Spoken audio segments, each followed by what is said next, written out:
it's such a process, and it involves, physically, but also emotionally, and you're just in it. You're in your words every single day. And so I'm traveling and I'm like, what do I need? What do I need this book to do? Because ultimately, I started with this thought of like, I need to change the world, really looking at like taking personal ownership and responsibility and what I needed to do. As I got into it, I was like, I can't do this. This is too much. Oh, I need change maker women. I need change maker men that support these women.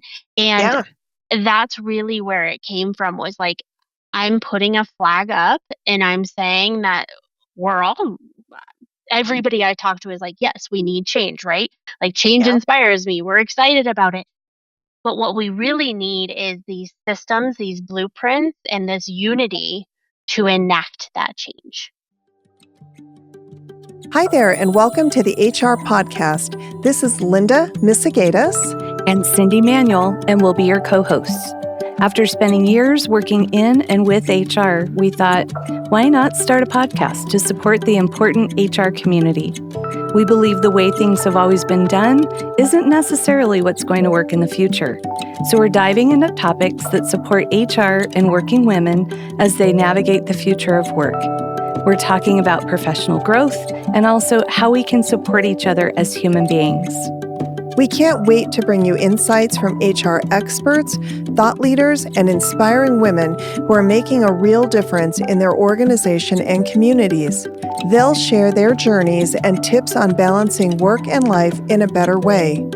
We're excited to learn alongside you and hope you'll pick up some great takeaways, from tips and tricks to worksheets that you can actually use in your daily life. So grab your favorite beverage or lace up your walking shoes and join us for the HR Her Resources podcast. Hey everyone, welcome to another episode of the Her Resources podcast. I'm here in the studio with my incredible co-host, Cyndi Manuel. How are you? I am good. I'm so excited about our topic today, and that Danaya reached out to us to join us in our studio. I'm super excited. Me too. I am super excited about this one. And we're going to talk about Changemakers Wanted, Ethical Leadership and Lasting Impact, with our special guest, Danaya Wilson. And let me tell you all a little bit about who Danaya is. So Danaya Wilson is the founder and CEO of Better Certify, a 40 under 40 honoree, and the author of the best-selling book, Changemakers Wanted. With 17 years of experience transforming the construction and trades industry, she blends digital innovation with ethical leadership. In her book, Danaya shares her journey from anxious professional to confident CEO, offering strategies for leaders to shape a better future, especially for women and families. She serves on the boards of 2 environmental associations and holds degrees in organizational leadership and business marketing. She's based here in Denver, and Danaya enjoys reading, writing, traveling, and spending time outdoors. Welcome to the studio, Danaya. Thank you. Thank you so much. Thanks for having me.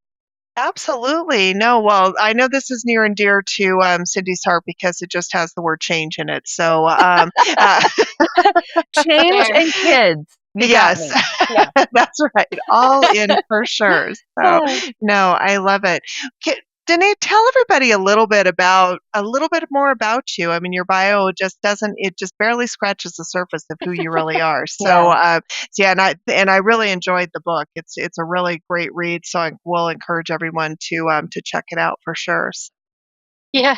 I am a product of awkward situations, that's for sure. So I got into this non-sexy industry of asbestos, lead, mold, just because I graduated from college during the Great Recession, 2007, and there were really no jobs available for marketing. And so I just started working in my parents' hazardous material abatement firm. And so, that happened. And then I got, I had a first marriage and I got divorced. And it was really this catalyst to looking at my life and being like, what do I really stand for? What do I want? And also, what kind of environment can I construct to be able to do what I want? And then now, I had my daughter, and she's 2 now. And I'm just holding, I'm holding this baby girl, and I'm like, I need to change the world. I really need to change the world. Funny how Inspiration. motherhood does that to us. Yeah. Yeah. Yeah. Gosh, yeah, and I also don't know if we should trust the thought process because you're also on like zero sleep, but it sounded The great to hormones are me. everywhere. Yeah. Yep. Yep. And turns out, you know what? Even after getting sleep, I still want to change the world. So maybe it was a good thing. Yeah, absolutely. Good I love choice. it. Yeah. No. So tell us a little bit about how you came up with the title of your book, Changemakers Wanted. So like I obviously you were thinking about how do you draw people in. So what kind of inspired you to put that out there? I went through a few titles when I first started. I really wanted to go with Rise Up. Essentially, that was for a long time since 2019. I was speaking on this concept because I felt like a lot of women starting out their careers were sold this idea of leaning in. That essentially, if Hmm. we were getting to that point in our life where we had the choice to either have a family or pursue a career, then the hope was that we would lean into pursuing the career while having the family. And one of the things that I really noticed, 11 years after that book had been written was that the social systems, the corp organizational systems were also supposed to support us. Hmm. We did the Right. leaning in and then we darn near fell over because the From systems leaning. were, Yeah. we leaned in so hard. Yeah. And so I really wanted this concept of like, we're done leaning in, we're done asking for systems to support us. Instead, we're going to revitalize, come together, and create these systems. Love Well, that. Rise Up is quite a saturated book title. Yes. Yeah. Yeah, it's a very saturated title. And then we went to sit at the, instead of sitting at the table, we were going to build the table. So essentially, it was going to be sit at with that crossed off and then build the Yeah. table. Um, But then I was traveling and it was right in the middle of writing the book, which writing the book is it's such a process and it involves, physically but also emotionally and you're just in it. You're in your words every single day. And so I'm traveling and I'm like, what do I need? What do I need this book to do? Because ultimately, I started with this thought of like, I need to change the world, really looking at like taking personal ownership and responsibility and what I needed to do.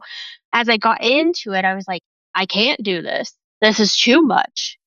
Oh, I need change maker women. I need change maker men that support these women. And yeah. that's really where it came from was like, I'm putting a flag up and I'm saying that we're all, everybody I talk to is like, yes, we need change, right? Like, change Yeah. inspires me. We're excited about it. But what we really need is these systems, these blueprints, and this unity to enact that change. Yeah. Action. Yes. Yep. Absolutely. No, Yeah. I love that. Well, and you came out of a very male-dominated environment, right? I mean, the work that you did with your parents, and then as you continued with really a lot of the environmental focus that you have, that's a very male-saturated market as well. Talk a little bit about that and kind of how that played a role in your thought process around all of this. Percent. I'm still in a very male dominated industry. So my company, Better Certify, we do occupational training for hazardous material testing and removal. And so that is my 9 to 5. And then it's not funny to think that it would actually be 9 to 5. It's really more like my 8 a.m. to 8 p.m. And then like Right. I'd like to sign up for the 9 to Yeah, I'd 5. like the Yeah. 9 to 5, exactly. That would be a good one. remember that dream, ladies. Remember. Yes, absolutely. And so my company is the industry that we're in is 18% female. And so Wow. really Wow. the inspiration that continues to propel me in leadership positions, whatever room I'm in, is that fact that there's very limited women in those rooms. And how do maybe I may not be the smartest person in the room, which is completely fine. I love that, but I sure as heck will be the leader. I'm willing to step in the front and say, "Come on, I'm going to hype people up and I'm going to figure things that are hard." And then the thing that sets me apart is I'm really persistent. Um being in a male dominated industry is very different. I like flock to women who have worked in women dominated industries. And I'm like, oh my gosh, tell me what that's like. What does that feel like to not be the Yeah. odd man in the room? So Yeah. like, yeah, like when coffee has to be made or the tech device that you're using breaks down, like what happens? Because in our Ah, industry, it's me. It's right. the other female in the room. So what does that look like? And I think it gave me a little bit of an outsider perspective of how men engage and collaborate with each other, and also how they set up systems to Mhm. support that, and then kind of be able to reinvent that and disrupt that, because a lot of those systems and a lot of that engagement doesn't support a woman, especially a mother. Right. That is so Yeah. true. Do you, in the back of your mind, as you're out there being a change maker, a leader in a change making world, um, do you kind of keep your daughter in mind as you're doing that, Danaya? Oh yeah. Well, and so she's 2, and toddlers, like they are going to get what they want when they want it. Right. And and she's really inspired me on this like concept of, I had always thought that this movement that I was looking at sparking was that rise up movement, but essentially what I'm looking at as far as like feminism is involved, it's more of like an insistence. And that's really what my daughter inspired. She will insist with what she wants because she believes she knows the best. And sometimes does it matter? Yes, pink pants, wear them. But I think that's women as a collective. We know what's best for us. And so I think instead of like persist, resist, we can really insist and get a lot of stuff done. So yeah, I am I love Love that. constantly that. thinking of her. Yeah. And she I like probably asks that. why a lot too, I would imagine. Why, mama? Yeah. Why? Yeah. Yeah, You it's know? so true.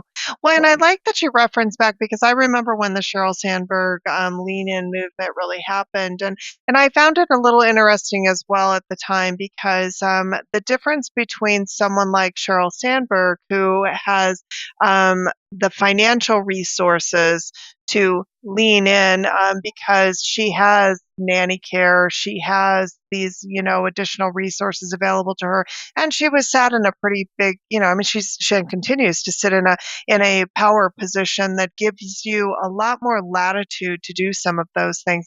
That's not the normal situation for most women. I mean, as we continue, Cyndi and I have really done this podcast and the conversations that we have, it just goes to show that while we've come a long way, there is so much work to do, and there's an absence of women at the top. And so the notion that women could lean in the way that she described, I like the way that you phrased that. It's like, here we are, we're leaning so far in. We thought that we were going to do this, but no one put the structures in place to really support an Hold us environment up. that would allow us to Yeah. have both the career and the family and do it all and do it all successfully in a way that we didn't burn ourselves out or, make it so we're not good at one or the other. So, Yeah, put a lot of emphasis on the woman.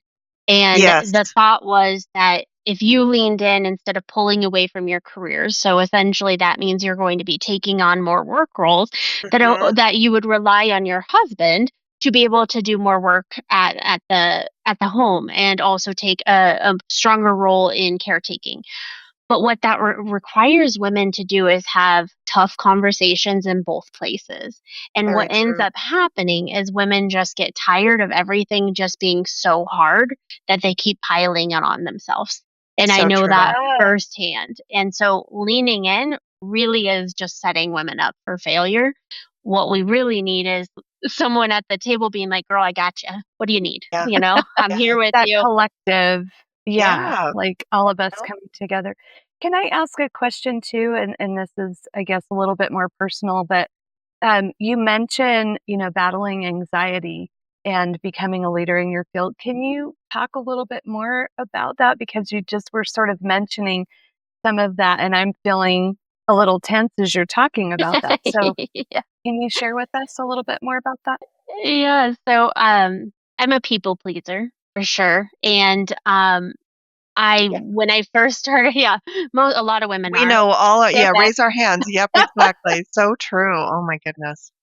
what ended up happening is that when I got into my industry, or, my first career, I was overly consumed with this panic and dread of failure.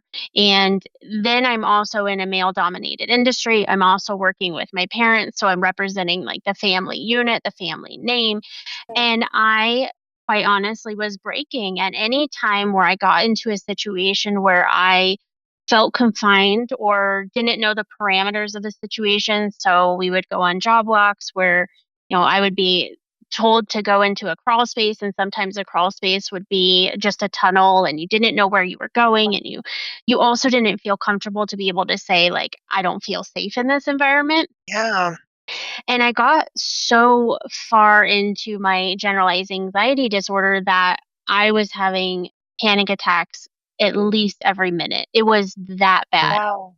And Wow. not wanting to leave my home. And, I was diagnosed with agoraphobia, and really what that allowed me to do was see like the solution was to ask people for assistance, to show a little bit of vulnerability and say I'm uncomfortable in this situation, and trust that my environment was going to support that people weren't going to respond in the way that I was telling myself they would respond, like, Hmm. oh, she's weird, or oh, she's broken, or what's Yeah. wrong with her.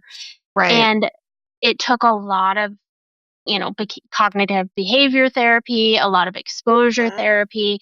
Um, but coming out on the other side of it, it took me about a decade of working really hard on that to where I didn't have to have medication. I could expose myself without feeling unsafe too, because a lot of mine would happen in like a car. And so I'd be like, get off the Oh, highway. sure. Yeah. Yeah. Oh, wow. Gosh. Yeah.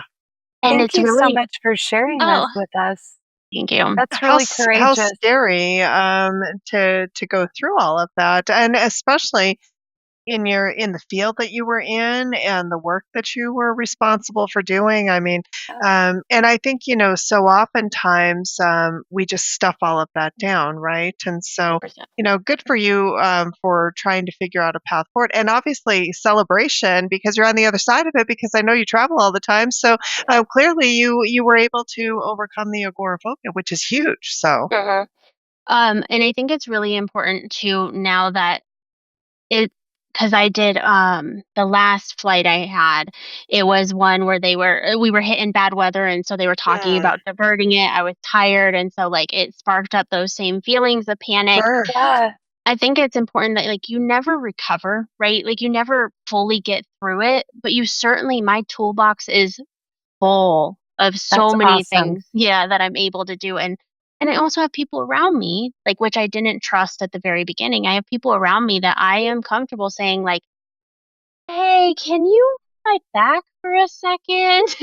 yeah, Yeah. Is this yeah, all you I need? think that's so brave. And what you're describing too, Danaya, about having trust, being vulnerable, being honest with people, being open and transparent, and being okay with that, those are all leadership qualities. So no Mhm. wonder you're such a strong CEO. It's like all of it kind of came full circle for you too. Exactly. absolutely, Yeah. Yep. yeah, no. It made Amazing. it really fitting in a lot of the stuff I'm talking about. And I do a Mhm. lot of talks in male dominated workplaces. And Sure.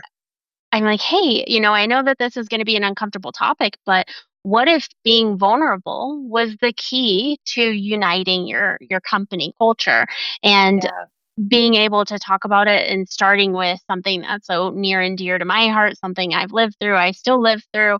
Um, it is really nice to be able to unite the two, because it's like uniting yourself to a certain I extent. like that. Yeah. No, that Yeah. is really good. Well, talk a little bit about what you think is the importance of having what you define. Maybe start here. Can you define what ethical leadership is to you, and then Good really question. and why is that so important in today's corporate environment? I think a lot of it came from starting my own business. I know I was always an ethical person before that, but it really played into, I am asking individuals to take my dream, to not only take it across the finish line with me, but essentially see my vision and embody everything that I dream, eat, sleep, talk about. And if I'm not willing to treat those individuals at the bare minimum, the way I would treat myself, the way I would treat my family, then I don't deserve to be in business.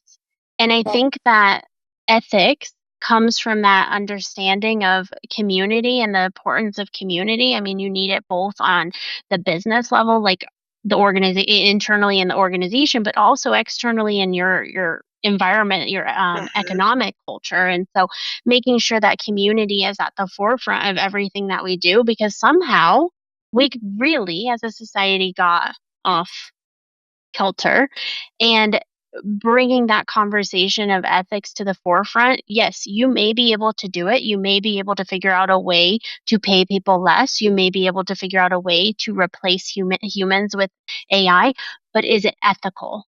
Is it something that you would Oh, do to your family? Is it serving that? Because Right. that's essentially why we got into business, was to be effective and ethical in what we're doing. Yeah. I And it really is like your that. baby. I mean, Yeah, I know you right. have another baby, but your business, that's how I feel about mine too. It's my Yeah. baby. And the relationship with Linda for this podcast, the relationship with partners that I get to Mhm. work with, the relationship with people who come in and share my vision. Like you said, Danae, it's like they're an extension of you. Yeah. And, Right. I love that you want to take such good care of them. I think that's awesome. Absolutely. No, it makes a big difference, for Yeah. sure.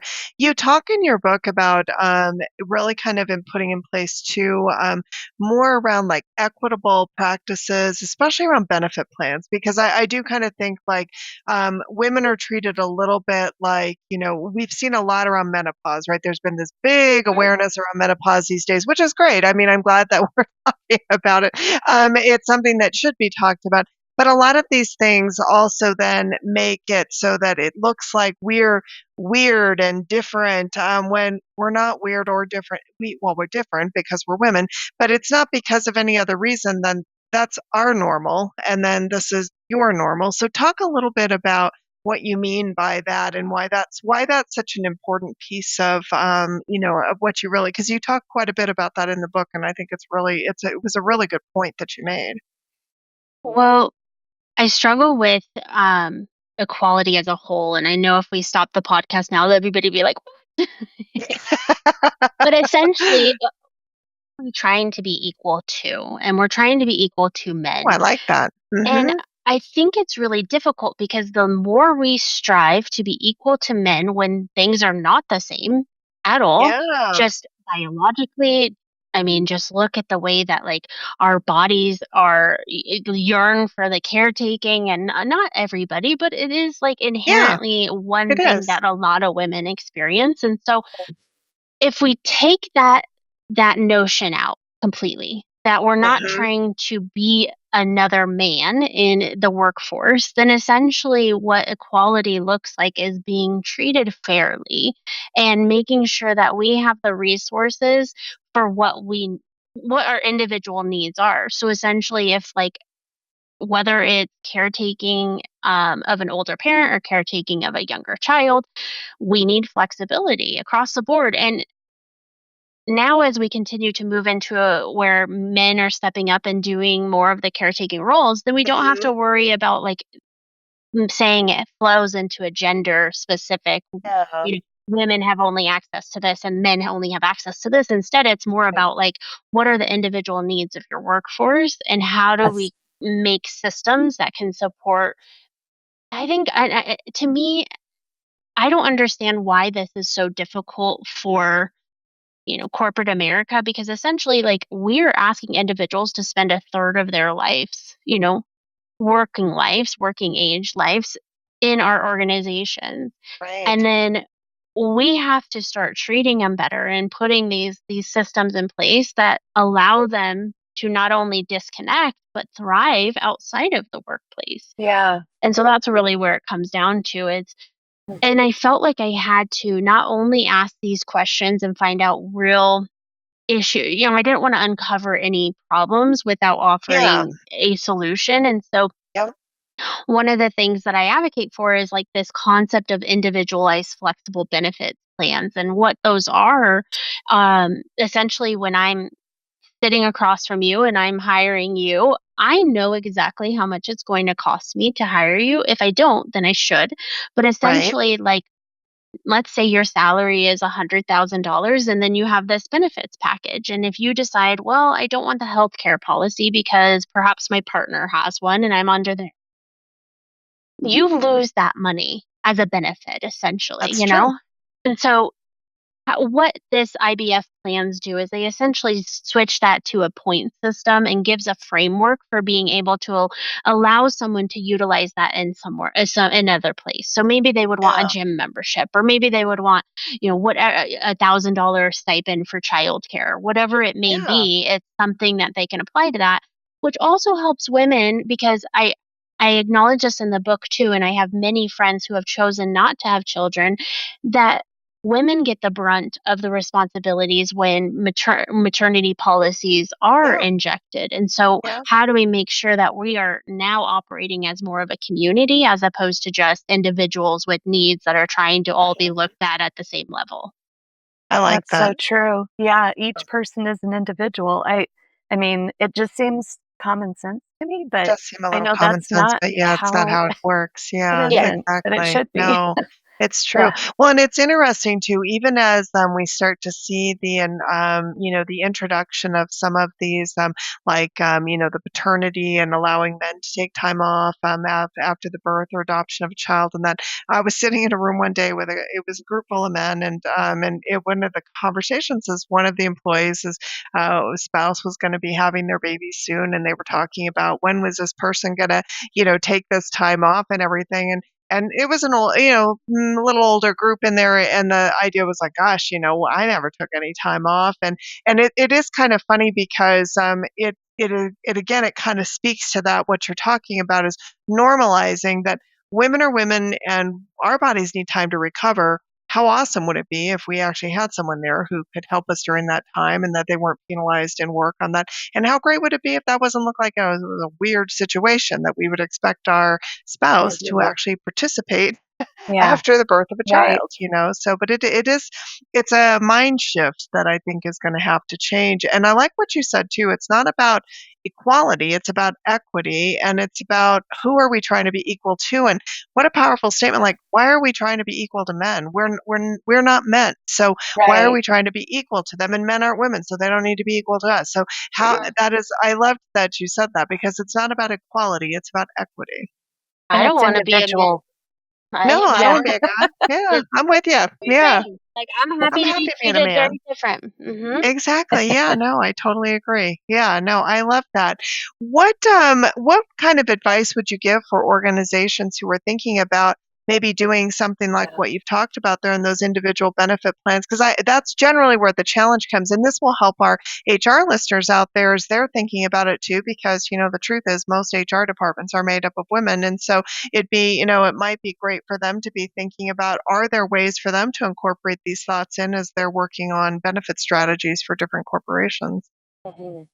I am, so my 8 p.m. to 8 a.m., y'all, my 20 job, I do curriculum development. And one way that we've been able to differentiate what we do with our competitors is that we tend to work from the back, the end user, the worker, Mm, backwards on our curriculum. yeah. So if that individual isn't, let's just, make it easy comparison. If they're not going to be using a wooden ladder, why are we training on a wooden ladder? And why are our messaging showing images with a person with a wooden ladder? So when we're looking at revitalizing systems, the first thing that we have to do is look at who that end user is, who in this case, who are the employees and what are they wanting? What feels like a Right. benefit to them?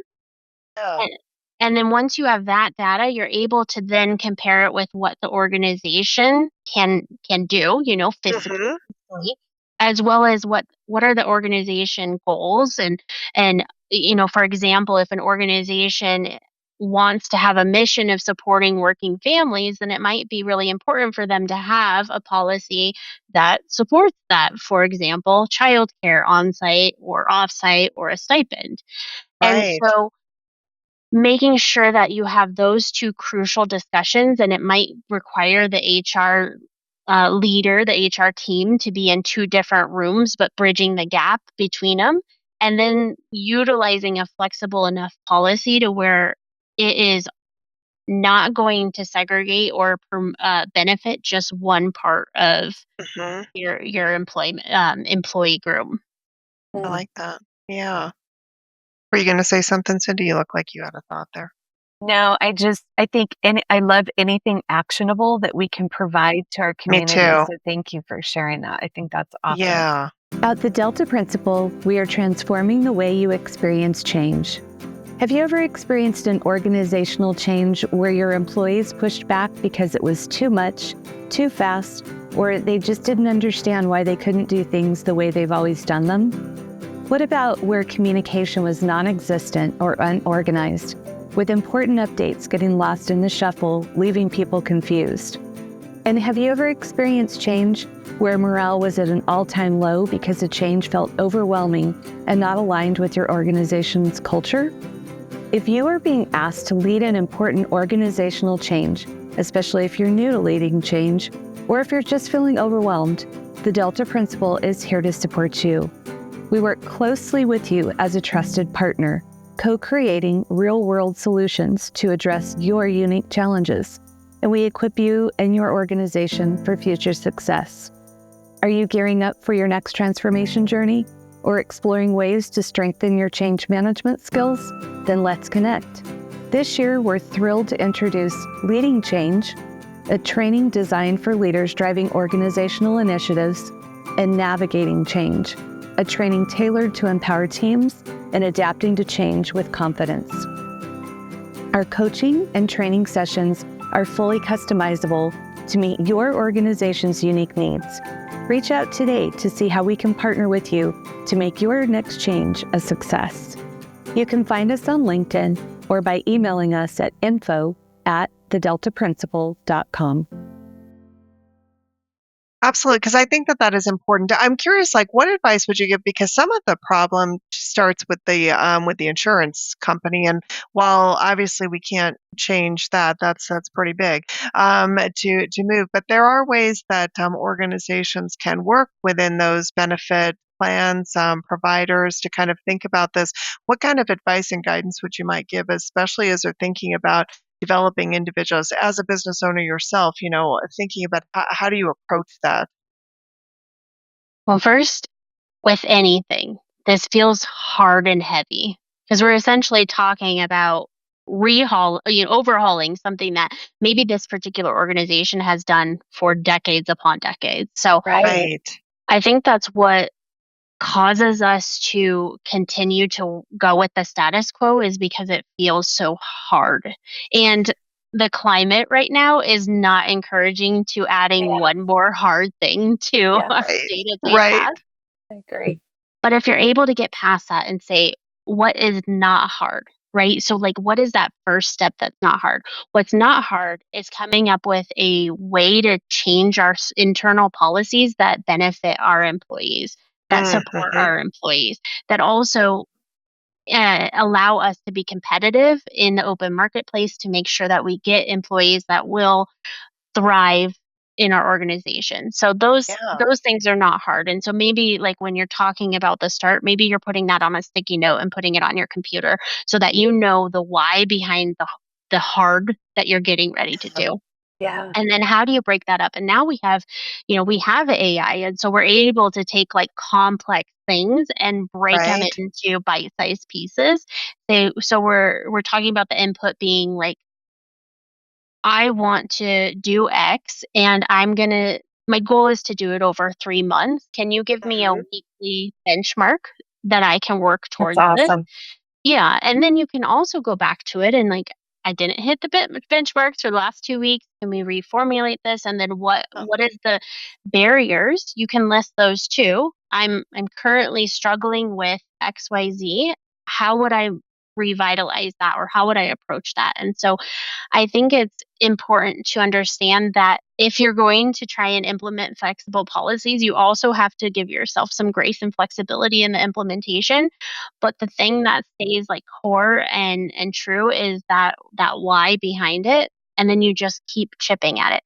And I will tell you, I am not just saying these things like I've not done the hard work in this sense, because Yeah. I'm one that like what we're really known for, and it's so little niche, but like we online learning is a big thing that we've tried to push forward in this antiquated industry. And I have classes that I've worked with the EPA for 6 years on before I can even bring it to market. And what that includes is that, that little thing, because the ultimate why was individuals should not have to drive longer than the class itself takes to maintain compliance in Yes, this discipline. So, No, I love that. absolutely. Well, and I love what a great use case you gave for AI there. So for all of our folks out there who are thinking about that, what a wonderful way to use it. I like to do that as well. I'll use it for projects. I'll say I have 3 months to get this done. Can you break it down and give me like Yeah, a high I level love that. plan as to how I'm going to accomplish this? And I love too. You can go back and say, okay, I didn't quite make this, so help me reswizzle this. So what an excellent use case for the utilization of AI for all of our listeners out there too.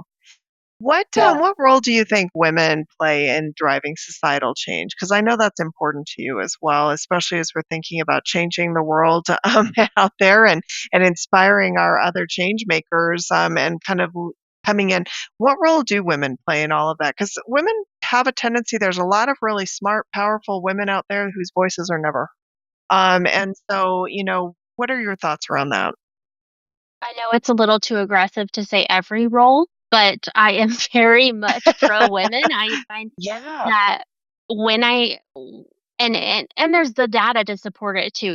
Women are prescribing less opioids. Women are shown to, when founders are women, they're shown to have a better return on the investment that they receive from angel investors when they're a startup. So women, to say I'm pro women is very data based too, or data backed. Maybe not everything, maybe that's a little aggressive, but I figure the world itself has been very pro male. And so maybe we just need a little bit of a shift. And maybe it goes a little over that line of 50-50, so that we can kind of settle in a spot that's a little bit more fair. But I um, like it. particularly, I notice that women are really good at multitasking and really good at figuring out how to do the complex and narrow it down to a day to day, because we're already doing We it. have We're to. all, Yeah. Mhm. Yes. Yeah. Yeah. And so, how do we, instead of focusing that on caretaking, let's focus that on changing and revitalizing these systems and Mm. really making that to be the case. Because if we can change that, if we can like essentially rebuild the scaffolding, then we're going to find that it is a little bit better for future generations. It might be a little bit heavy lifting right now, but there's no way that if we can get women on the same page, change makers, Oh, that it won't ultimately end up in something that is better for women. I like I Love it. cannot imagine it. It's Yeah. kind of, I refer to the butterfly effect a lot of times. You've got a butterfly in Costa Rica that flaps its wings, and then you have a tornado happen in Texas. So it's like if each of us just is a little bit of a butterfly and, you know, flips, does our wings just a little bit, it Yeah. will make an impact. And going back to what you said early on, Danae, it sometimes feels overwhelming. Like, how could I possibly make an impact? But if Yeah. I do, somebody else sees that, they will too. You encourage more change makers, and it becomes a collective, group of people that are moving things in the right direction. Yeah. I agree. No, And I look at like it that. anytime you're in a community space. Like I was at my niece's concert the other day, and they had a bunch of chairs, and it was like at the end someone was like, please help us put away the chairs. And it wasn't about male female, it wasn't about like who what, it was we're all moving these chairs to put them away, because this is how we take care of our space. And it's like, let's bring the community back into our organizations and start treating it like we're going to respect these places and we're going to respect the people within them, because ultimately, if we don't, like, we're just bots. And Yeah. I'm not a bot. Yeah, Well, absolutely. I was thinking about when Danaya said, it leads me back to when Kristen Sadler was on, another, young CEO who's making a difference. And she said, one of the pieces of advice she got from her mentor was, she said, when you're sitting in this room and you're going to be the only woman, I want you to make sure that when they come in and say, who's making the coffee or does anyone want coffee? Do not get the coffee. And Don't it raise is, your hand. it's a Yeah. behavioral change for women as well, because kind of to your point, like when we talk about, okay, well, let's clean things up. Well, who are the first ones generally to jump to cleaning it up or to putting those chairs away or to getting that coffee or to just, because we are caretakers by nature. And so we have a tendency to do that. But the more that we continue to do that behavior and we follow it, then we are not going to see the changes that we're hoping to see. And we can't pull that community in because everyone just looks around and it just assumes Cindy's going to be the one to go and do it or Danaya's going to take care of it, So I'm just going to sit here quietly and allow her to do it. So Which is where that insistence really comes into, because essentially, like, we can hear that advice in one way and say, okay, well, we're going to resist. But then we feel like crap because yeah, we no, are you're sitting right. there, We do. You're right. and we're like, and then Yeah, it's you not feel getting done. unappreciated and Yeah, yeah. So yeah, yeah, then how to turn that into like an insistence is, I did it the last time. George, I insist that you do it this time. And if I you're not like in a space that. where you can like do that, George, I did it the last time. How about you take this on this time? Or I would Yeah, love to show you how Love to it. do this because maybe next time I'm not going to be available to do it. So come with me. And Yeah. yeah, I think that's something too when we look at like culturally. A lot of men that I run into, not all of them, but a lot of men that I run into do want to be a part of the caretaking. agree. Yes. Feel very uncomfortable with it. And we're so good at it. We're so good, and that's a weird way of saying it in this case. Like, we're so good at making coffee, but essentially we're so good at jumping to that What it first, represents. Yes. yes, Nope. It's that true. if we're able to kind of pass that torch in a way that feels good, then essentially it allows future generations to no longer be expected to do that. And so maybe Yeah. it Absolutely. involves that, like, I insist that we all could learn how to make coffee. And this Yeah. is like.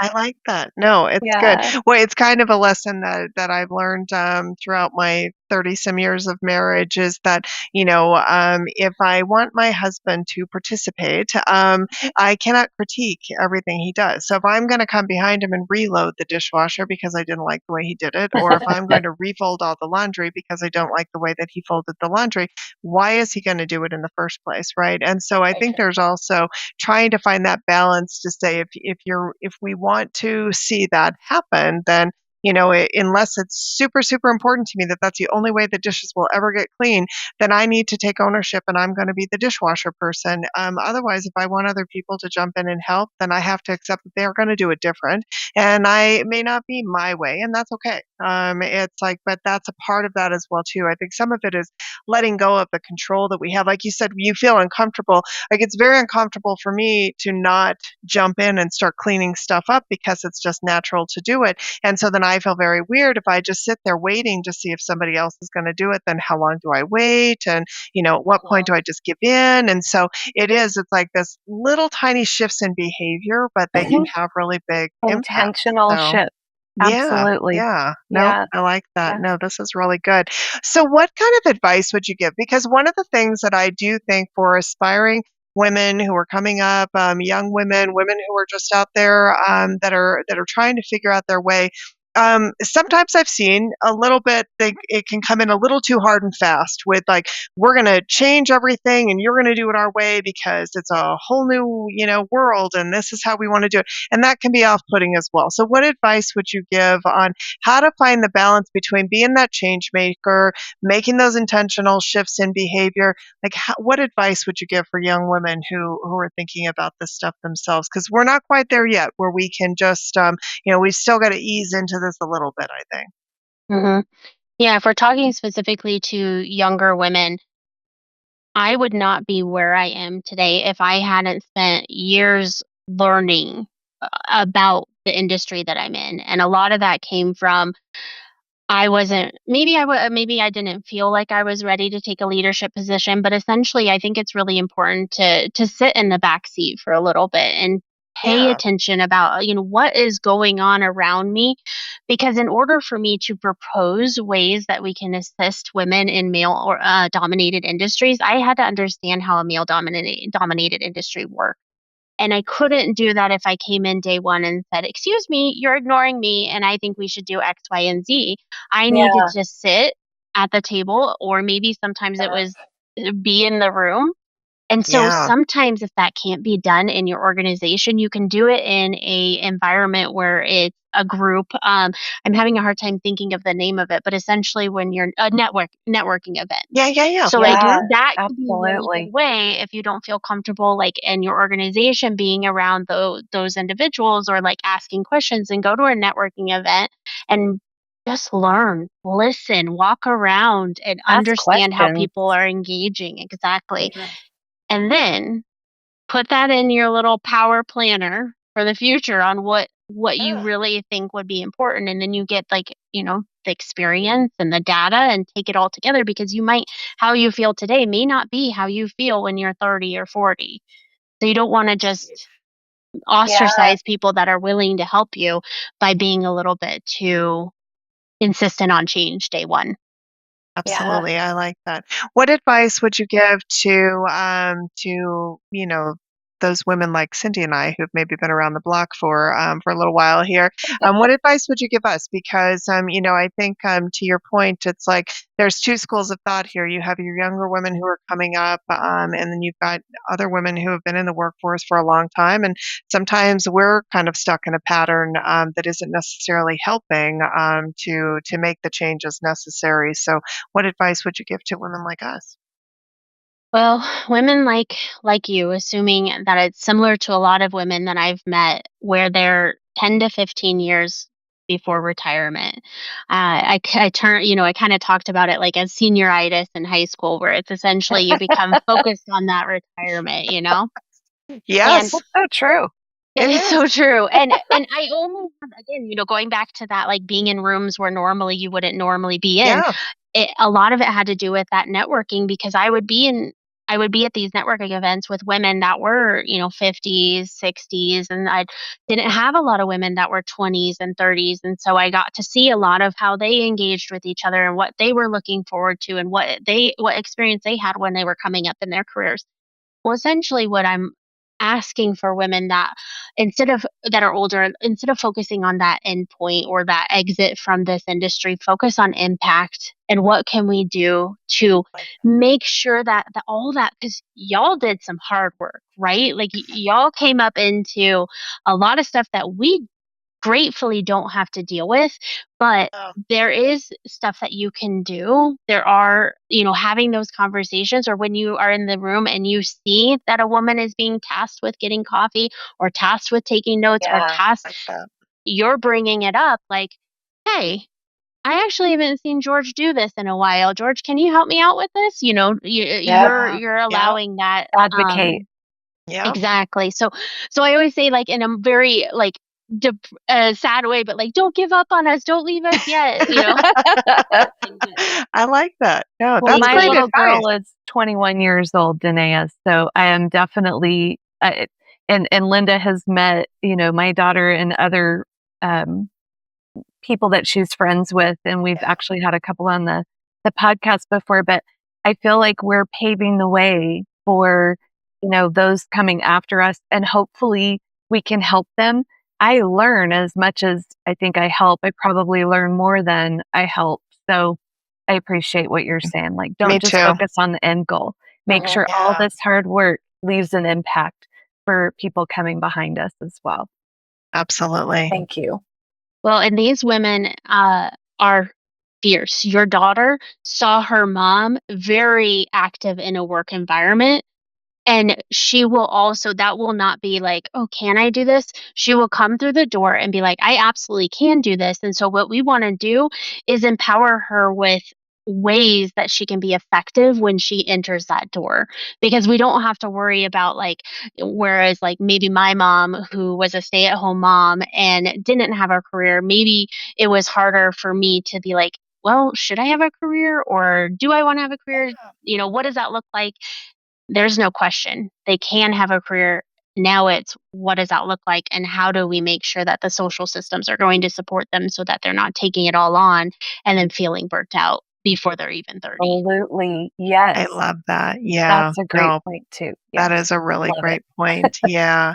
So what information do you want to share with our listeners? Like, how can they connect with you? Obviously, you have your 9 to 5 job where you're being 8 the to 8. CEO of this amazing company, but you've obviously got this mission that you're doing. So how can people connect with you, learn more about you? Because Danaya, I think you are going to do amazing things, and I'm so happy that you were able to find your way out of that place, because you have so much to share, and you are going to play such an important role in the future of so many young women, and women like so many women in general, not young women, women in general. You are going to make a Yeah. difference. So Thank you. I truly hope so. That is the fire in my belly. I want to enact change, and um, I understand how to do it, and I'm not afraid to move forward. But what I really need is a community of women that are on the same page, and a community of men that are willing to support these women. And so in order to do that, we need to connect. And I have a Substack.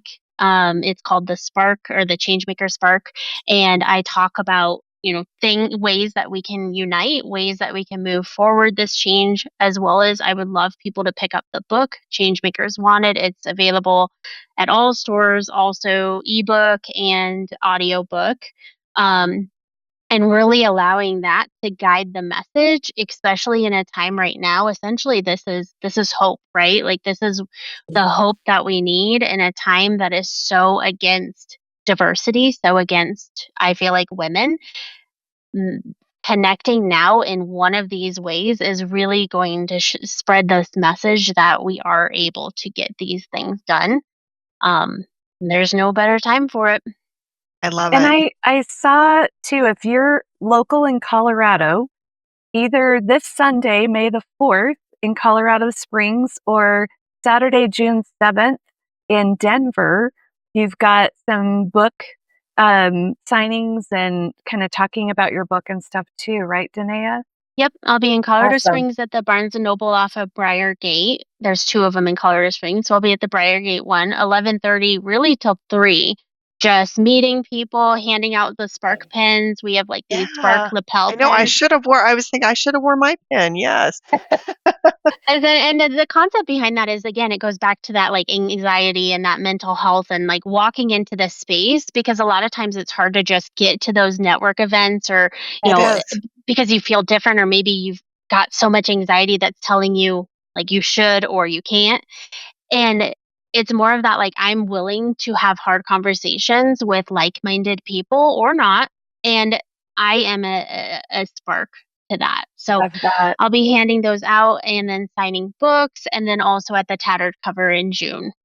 That's fantastic. Amazing. Thanks for Well, being a we're going to spark. put all of your links out there when we post this, so everyone can know how to get a hold of Danaya. She has her website. I know you can also connect with her on LinkedIn as well. And definitely check out the book. It's worthwhile. We'll put the link in the show notes as well for you to easily get to it. It's a fantastic read, and I think that everyone's going to enjoy it for sure. So we're Please so share this with other change happy. makers. Yeah. Yes, Thank my For you. this goodness, we're so episode. happy. And I'm excited that you're here in Denver because I know Cyndi Yes. and I are talking about doing a little hosting a meetup of all of our community of women that we're trying to build around the Her Resources podcast. And we have a lot of local. So we will definitely plan on inviting you to when we get together here, probably in late summer. We're going to do that. So we're I looking love that. forward to it. Yes. Awesome. Well, you can consider us a part of your community. We're here behind you, supporting you, and we can't wait to see the amazing things that you're going to keep doing.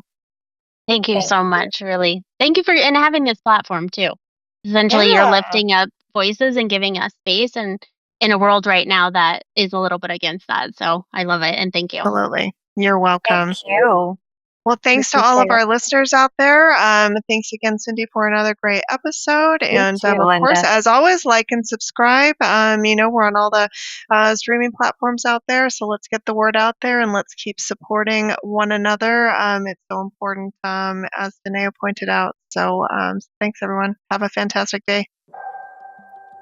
Thanks so much for joining us for this episode of the HR Her Resources podcast. We're so happy to have you with us on this journey. Music and production by Logan Misegadis of LJM Productions. We'd also like to thank our intern, Lauren Banas, for creating our logo and supporting our social media postings. If you'd like to connect with Logan or Lauren, you can find their information in the show notes. If you found value in our discussion and think someone else might as well, please follow, subscribe to our LinkedIn, and share with a friend. Until our next episode, please take care and continue to support one another.